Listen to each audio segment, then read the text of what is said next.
DJ was a great, great kid.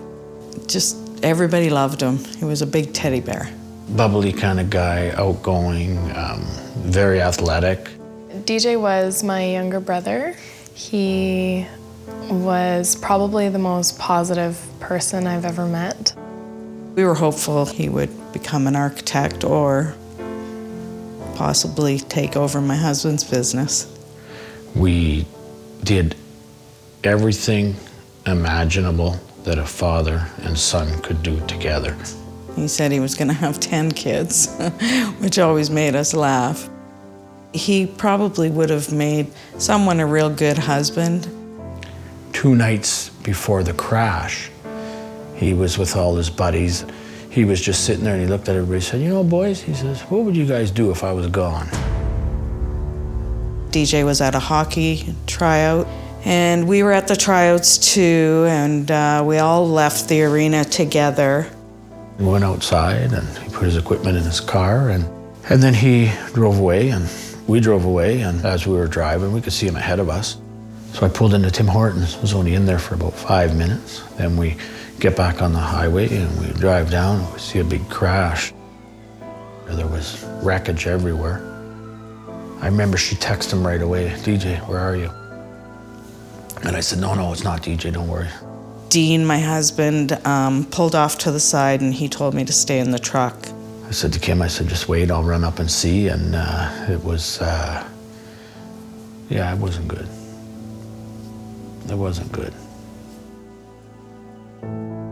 There's police, there's fire trucks, there's ambulances, and I'm hyperventilating as a mom because I don't know what's going on, and they're just trying to calm me down. I came back and told Kim, I said, "Well, he's had a couple broken legs, broken arms." I said, "Once we get him out of the car, we'll get him to the hospital." And There was massive crush injuries, I believe, to his legs. When some of the people who were first on scene approached the vehicle, they thought that it was gasoline leaking out of his vehicle, and unfortunately, it was blood. From there, they weren't able to get his body out of the car, and he did pass away on scene. well, we found out about the impaired driver probably the day after. He was drinking lots. He was like 3 or 4 times over the legal limit. He fell asleep at the wheel and crossed the center line.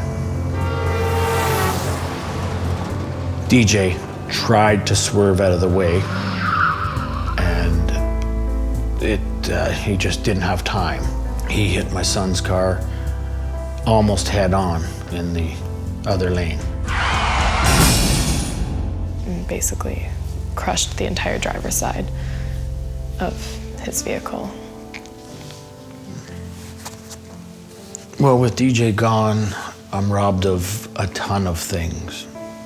Seeing him get married, have kids. I wanted to be an aunt to his children, and I wanted my children to have their Uncle DJ.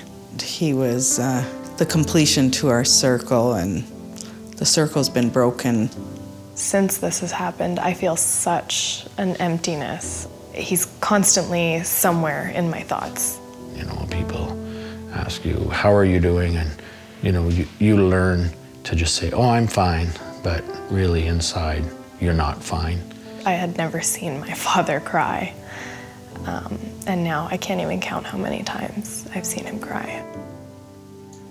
It's ripped everyone apart.